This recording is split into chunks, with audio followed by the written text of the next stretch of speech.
할렐루야. 지난 2월에 구정을 앞두고 세계적인 가구 업체 이케아가 세계 38개국 소비자를 대상으로 설문 조사를 했습니다. 이 결과가 우리나라에는 참 충격적인데, 여러 문항 중에 집에 홀로 있을 때 즐거움을 느낀다, 나는 집에 홀로 있을 때 즐거움을 느낀다라는 문항에서 대한민국이 당당히 세계 1위를 차지했습니다. 반대로 집에서 식구들과 함께 웃는 시간에서 즐거움을 느낀다, 자녀, 손주를 가르치며 성취감을 느낀다라는 문항에서는 꼴찌를 차지했습니다. 내일 모레가 한가위 추석인데, 여러분은 가족 친화적인 사람입니까? 아니면 가정의 외로운 독재자나 외톨입니까? 그게 아니면 만년 부엌대기로 고생만 하고 있습니까? 혹시 여러분 가정이 가부장적 1인 독재거나 아니면 각자 개인 플레이를 하는 가정이라면, 오늘 말씀을 통하여 여러분 가정에 성경적인 질서를 잡고 부모 공경하며 형제 우애하는 행복한 가정이 되시기를 축원합니다. 그렇다면 성경이 말하는 행복한 가정이란 어떤 가정입니까? 첫 번째, 행복한 가정은 하나님을 경외하는 가정입니다. 즉, 하나님을 주인으로 섬기는 가정이 행복한 가정입니다. 요즘 아이들은 스마트폰의 지시는 따를지라도 가장의 지시는 잘 안 따르는 시대입니다. 할아버지, 할머니가 최신 스마트폰보다 재미나 실력에서 뛰어나기란 불가능합니다. 그렇다고 할아버지, 할머니들은 기죽을 필요 없습니다. 우리 할아버지, 할머니들은 스마트폰이 할 수 없는 비장의 무기가 있는데, 용돈과 맛난 음식입니다. 할아버지가 아무리 손자들 앉혀놓고 우리 가문의 뼈대가 이러이러하고 우리 10대 할아버지는 병조판서를 지냈다고 해도 아이들은 별 관심이 없습니다. 이런 교육을 하지 말라는 것은 아니지만, 이런 이야기는 아주 짧게 하시고 할아버지가 널 위해 용돈을 준비했다고 하면 아마 아이들의 눈이 반짝일 것입니다. 돈만 줘도 인기 있는 할아버지지만 손자들에게 믿음의 덕담을 한마디 적어주시기 바랍니다. 할아버지에게 용돈과 메시지를 받은 손주들은 평생 잊지 못할 것입니다. 또 할머니의 비장의 무기는 언제나 안아줄 수 있는 따뜻한 품과 또 할머니만 할 수 있는 별미입니다. 이 정도만 하셔도 아주 잘하시는 것이지만, 여기에 한 가지 덧붙인다면 본문 1절을 실천하는 것입니다. 본문 1절입니다. 여호와를 경외하며 그의 길을 걷는 자마다 복이 있도다. 하나님을 경외하며 그의 길을 걷는 자마다 복이 있다고 했는데, 아이들에게 이런 말을 해도 잘 알아듣지 못합니다. 그러나 아이들이 경외라는 말은 몰라도 우리 할아버지, 할머니, 엄마, 아빠가 예수 잘 믿는지 못 믿는지는 기가 막히게 알아차립니다. 요즘 아이들이 얼마나 영악한지, 아이들이 말을 안 해도 할아버지가 나를 사랑하는지, 할아버지가 하나님을 잘 믿는지 정확하게 알아차린다는 말입니다. 그 좋은 예가 본문의 경외라는 단어입니다. 이 경외는 한자어로 공경과 두려움이 합쳐진 합성어입니다. 그러나 히브리어 경외는 공경한다는 의미보다 두려움이라는 뜻입니다. 보통 우리는 두려운 감정을 부정적으로만 생각하지만, 두려움은 긍정적인 면과 또 부정적인 면을 동시에 가진 단어입니다. 저는 예수 믿는 성도가 가져야 될 가장 기본적인 감정은 하나님에 대한 두려움이라고 생각합니다. 교회는 물론 가정과 사회에서도 건강한 두려움을 가지고 살아야 됩니다. 물론 부정적인 두려움은 사람의 정신, 감정에 안 좋은 독소지만 긍정적인 두려움은 하나님에 대한 경외심은 물론 부모 공경과 스승에 대한 존경심, 그리고 직장에서는 상사에 대한 권위가 인정될 것입니다. 그럼 어떻게 내가 하나님을 경외하는 것을 자녀들에게 보여줄 수 있겠습니까? 사실 경외나 두려움이란 일종의 태도입니다. 경외, 두려움은 태도예요. 한 사람이 두려움을 가졌는지 안 가졌는지는 느낌으로 알아챕니다. 결국 이런 느낌과 태도는 말과 행동에 그대로 나타납니다. 요약하면 하나님을 향한 경외심, 두려움은 내 안에 있는 감정입니다. 이 감정이지만 그 감정은 태도와 함께 말과 행동으로 다른 사람들에게 전달됩니다. 바로 이런 신앙의 아우라가 자녀들에게 좋은 신앙 교육이 되는 것입니다. 어린아이들이 할아버지가 자신을 좋아하는지 안 좋아하는지를 정확하게 안다고 하는데, 이것은 하루 이틀이 아니라 이제까지 축적된 정보에 의해서 만들어지는 것입니다. 즉 어릴 적부터 할아버지, 할머니, 아버지, 어머니가 자기를 위해서 기도해주고 경건의 본을 보였다면 아이들도 그 인격에서 품어져 나오는 이 신앙의 카리스마가 있어요. 신앙의 카리스마에 고개를 숙이고 그 말씀에 순종하고, 그게 아니라면 평소에는 소리 지르고 화를 벌컥벌컥 내다가 명절이라고 가정 예배 드리자고 한다면 아이들이 우리 할아버지는, 우리 아버지는 신앙과 생활이 따로 국밥이라고 생각할 것입니다. 사실 인간이 갖는 두려움은 죄지은 이후에 찾아왔지만 아담과 하와는 죄짓기 전부터 에덴 동산에서 두려움을 가지고 있었습니다. 에덴 동산이라고 아담과 하와가 하나님과 야자타임한 것은 아닙니다. 창조주 하나님과 인간 사이에는 긍정적인 두려움, 즉 영적 심리적인 경외심이 있어야 됩니다. 이게 창조주와 피조물 사이에 있는 거룩한 긴장감입니다. 하나님은 창조주로서의 권위를 유지하고 인간은 피조물로서의 경외심, 두려움을 가질 때 우리는 하나님과 건강한 관계를 유지할 수 있습니다. 어떤 분이 담배를 40년 이상 피웠다고 하는데 부인이 계속 담배를 끊으라고 해도 끊지 않다가 다리를 다쳐서 수술하면서 의사 선생님이 선생님 계속 담배를 피우시면 죽을 수도 있습니다. 이 얘기를 듣고 그 이후에 담배를 끊었다는 간증을 들은 적이 있습니다. 수술 직전에 담배를 계속 피우면 죽을 수도 있다는 의사의 말이 이분에게는 큰 두려움으로 다가와서 그 이후에 담배를 또 피워봤는데 담배 맛이 안 난다고 합니다. 그래서 끊었다는 이야기예요. 이분에게 죽음의 두려움은 건강하게 작동한 것입니다. 이 시간 예배드리면서 살아계신 하나님이 이 자리에 계시다는 이 두려움을 가지고 예배드리는 사람이 건강한 성도입니다. 두 번째, 행복한 가정은 하나님의 말씀에 순종하는 가정입니다. 경외한다는 말이 좀 추상적인 개념인데 경외함의 구체적인 방법은 본문 1절에 나오는데 하나님의 말씀에 순종하여 하나님 뜻대로 사는 것입니다. 본문 1절입니다. 여호와를 경외하며 그의 길을 걷는 자마다 복이 있도다.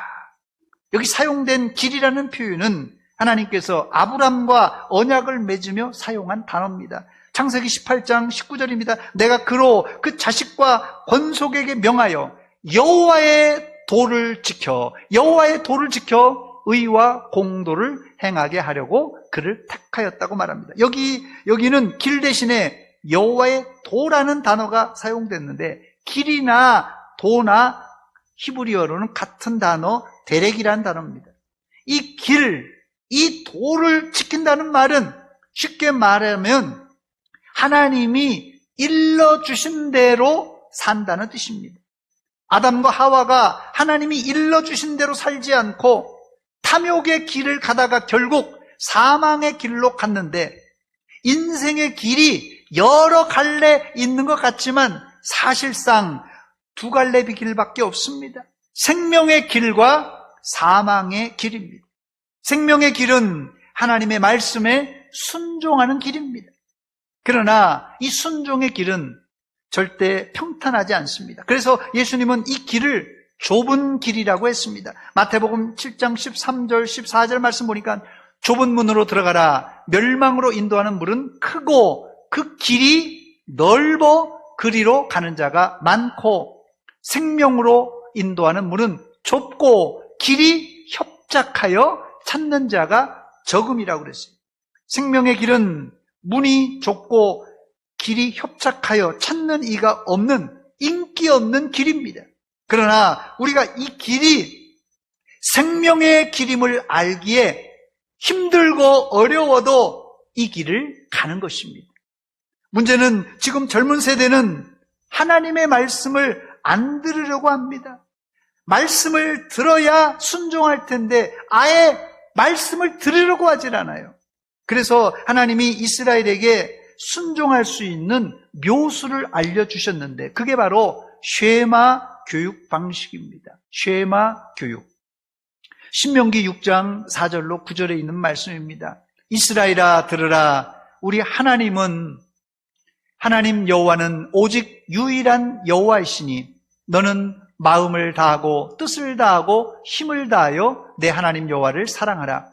오늘 내가 내게 명하는 이 말씀을 너는 마음에 새기고 자녀에게 부지런히 가르치며 집에 앉았을 때든지 길을 갈 때든지 누워있을 때든지 일어날 때든지 이 말씀을 강론할 것이며 너는 또 그것을 내 손목에 매어 기호로 삼으며 내 미간에 붙여 표로 삼고 또 내 집 문설주와 바깥 문에 기록할지랴 그랬습니다. 이 말은 하나님의 말씀을 아이들의 생활에 푹 젖게 하라는 말입니다. 요즘 아이들에게 아버지가 무릎을 꿇어놓고 하나님 말씀을 가르친다고 하면 다 도망갈 것이에요. 그러나 이 말씀을 생활 중에 접할 수 있도록 환경을 조성해 주어서 들어오며 나가며 하나님의 말씀을 볼 수 있게 문에 부착해 놓고 아이들이 공부하는 책상 앞에 심지어는 화장실에도 부착해 둘 때 자녀들이 말씀을 가까이 할 수 있습니다. 그러면 하나님이 복을 주시겠다고 약속하셨습니다. 신명기 6장 3절입니다. 이스라엘아 듣고 삼가 그것을 행하라. 그리하면 네가 복을 받고 내 자손 조상들의 하나님 여호와께서 내게 허락하심 같이 적과 꿀이 흐르는 땅에서 네가 크게 번성하리라. 여러분의 가정에 꼭 한번 실천해 보시기 바랍니다. 성경 말씀을 문과 거실 그리고 화장실에도 붙여서 가족들이 늘 하나님의 말씀을 가까이 할 수 있게 해보시고 그리고는 그 말씀을 식탁 테이블이든 잠자기 전이든 서로 그 말씀을 나누어 보시기 바랍니다. 아주 좋은 효과가 있을 것입니다. 세 번째, 행복은 정당한 노동에 있고 그 행복의 꽃은 가정에서 피워야 합니다. 첫 번째, 이 행복은 정당한 노동에 있습니다. 본문 2절 말씀을 보니까 네가 네 손이 수고한 대로 먹을 것이라 내가 복되고 형통하리로다 했어요. 한 은퇴한 목사님이 은퇴하신 이후에 한 달 동안 설교 준비를 안 하니까 너무 좋더랍니다. 그런데 한 달이 지나자 서서히 지루해지고 1년이 지나자 자신이 왜 사는지에 대한 회의감이 느껴져서 결국 우울증에 걸렸다는 말씀을 들은 적이 있습니다. 노는 것도 하루 이틀이지 할 일 없이 사는 게 얼마나 괴로운지 모릅니다. 역설적으로 노동이 없는 곳은 천국이 아니라 지옥입니다, 여러분. 천국에는 노동이 있어요. 천국에 무슨 노동이 있는가 생각할 텐데 이것을 거룩한 노동이라고 부르는데 영원토록 하나님을 찬양하고 경배하는 것이 거룩한 노동입니다. 그러나 지옥엔 진짜 노동이 없습니다. 단지 고통만 있을 따름입니다.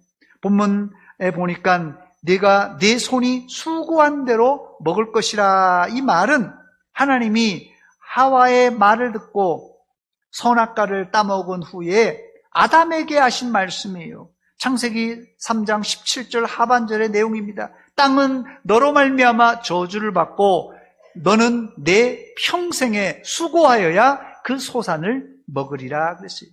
그런데 여기 이 구절을 가만히 보면은 하나님의 저주는 선악과를 따먹은 아담이 아니라 땅이 저주를 받았습니다. 물론 죄로 인해 아담은 즉시 영적으로 죽었지만 그와 함께 애매한 땅이 저주를 받았습니다. 그러나 불행 중 다행인 것은 하나님은 저주받은 땅에서 아담이 땀을 흘려 일하면 먹고 살 수 있도록 하셨습니다. 이것이 하나님의 은혜입니다. 두 번째, 행복의 꽃은 가정에서 피워야 합니다.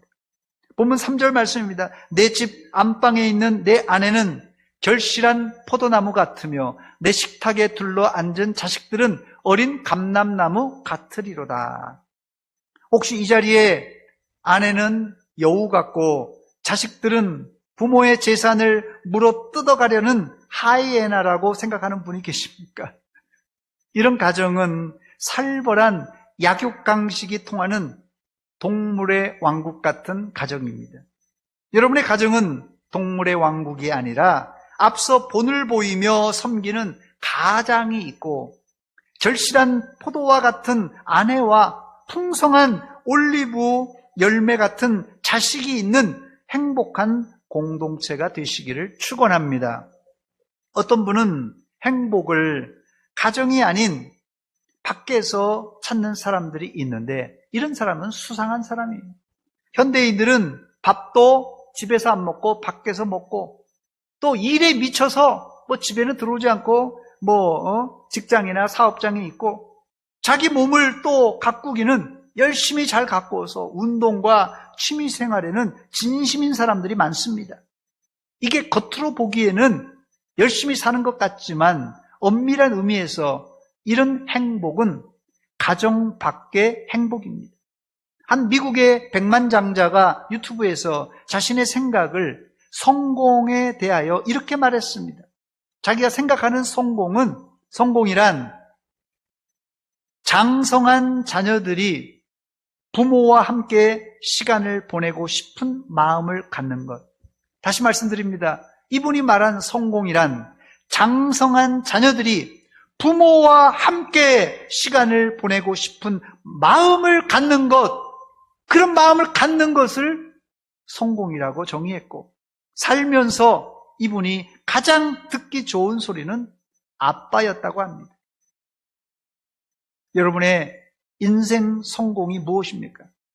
여러분이 이제까지 뼈 빠지게 일했잖아요. 여러분들이 뼈 빠지게 왜 일했습니까? 다 가족 먹여 살리려고 일한 것 아닙니까? 근데 내가 평생 뼈 빠지게 노력했는데 정작 가족들은 행복을 느끼지 못한다면 그 사람은 자기 책임은 다했는지 모르지만 가족 친화적인 사람은 아닙니다.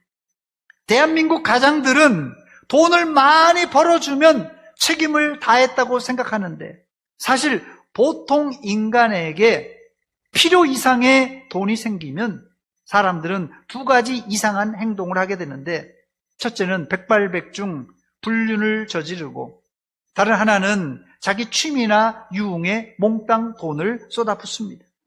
돈이 있는 사람들은 이 두 가지 덫을 조심해야 됩니다.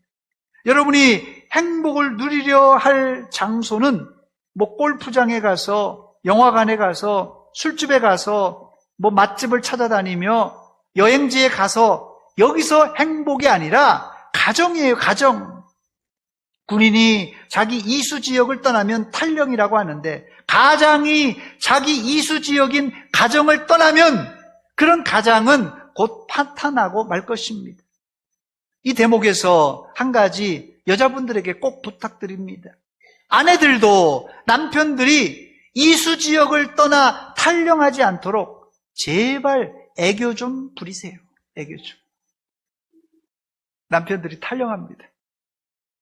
여러분의 장성한 자녀들은 자발적으로 부모님을 찾아오려는 마음을 가지고 있습니까? 그런 분은 가정 목회에 성공한 사람이에요. 자녀들이 부모님을 성공시키려면, 자녀들 잘 들으세요. 자녀들이 부모님을 성공시키려면 용돈 많이 드리는 것도 좋지만 부모님을 찾아뵙는 것이 부모님을 성공시키는 것이고, 아빠, 아버지, 엄마, 어머니라고 불러드리는 것이 부모님을 성공시키는 것입니다. 참 쉽지요. 근데 그게 안 되더라고요. 그러므로 선물이나 돈이 없어도 여러분 자체가 부모님에겐 큰 선물이므로 자주 찾아보시기 바랍니다.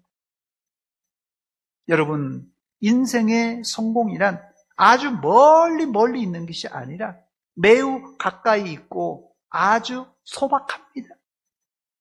본문 3절에 시인은 아내와 자식들을 포도나무와 감람나무, 올리브나무에 비유했습니다. 내 집 안방에 있는 내 아내는 결실한 포도나무 같으며 내 식탁에 둘러 앉은 자식들은 어린 감람나무 같으리로다. 아내와 자식에 대한 최상급의 비유와 이 최상급 비유가 포도와 감람나무, 이 올리브나무입니다.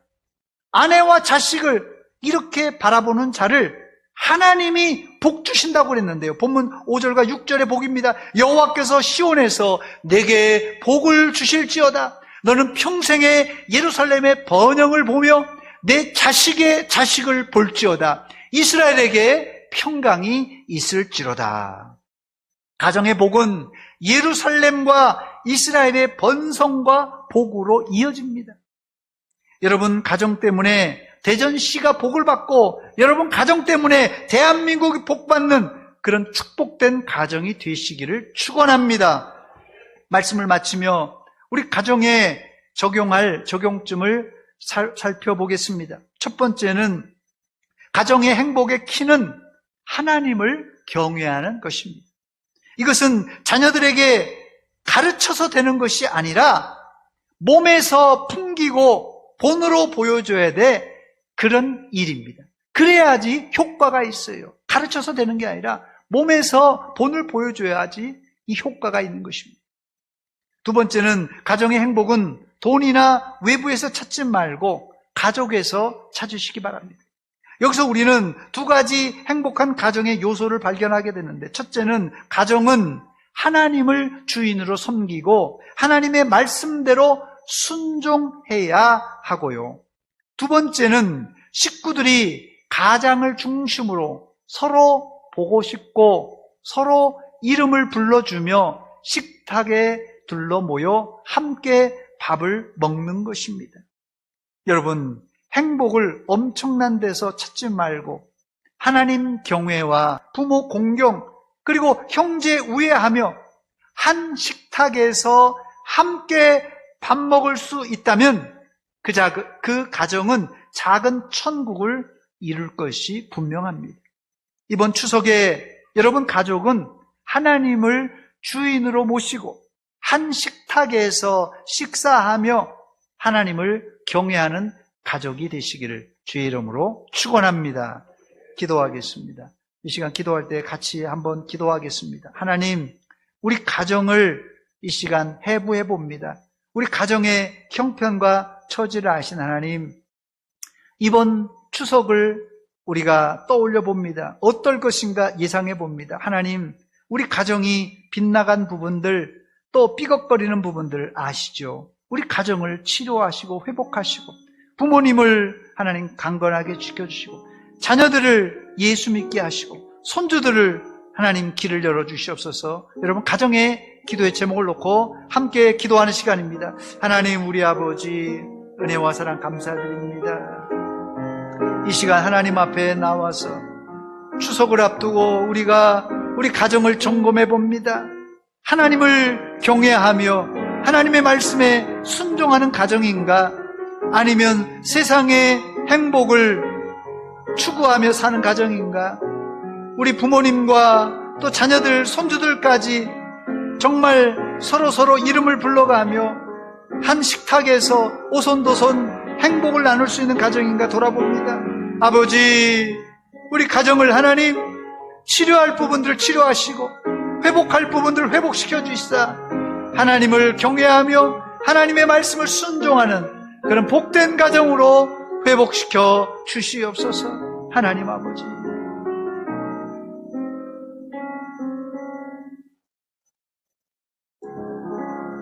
하나님 우리 아버지 은혜와 사랑을 감사드립니다. 추석 명절을 앞두고 오늘 거룩하고 복된 주일날 주 앞에 나와 예배드리면서 우리 가정을 점검해 봅니다. 우리 가정의 약점과 우리 가정의 부족함을 주님께서 소상하게 아시오매 하나님 불쌍히 여겨주시고 우리 가정을 치료하시고 회복시켜 주시옵소서. 먼저는 하나님을 경외하며 하나님의 말씀에 순종하는 식구들 다 되게 하여 주시옵소서. 또한 한자리에 모여서 오손도손 식사하며 정을 나누며 이름을 불러가며 서로를 존경하고 위로해주는 그런 복된 가정 되게 하여 주시옵소서. 하나님, 혹시라도 이제 찾아올 가족이 없어 홀로 지내는 분들이 있습니다. 하나님, 그분들을 위로하시고 하나님이 함께하여 주시고 하나님의 은혜와 복을 내려 주시옵소서. 예수님의 이름으로 기도하옵나이다. 아멘.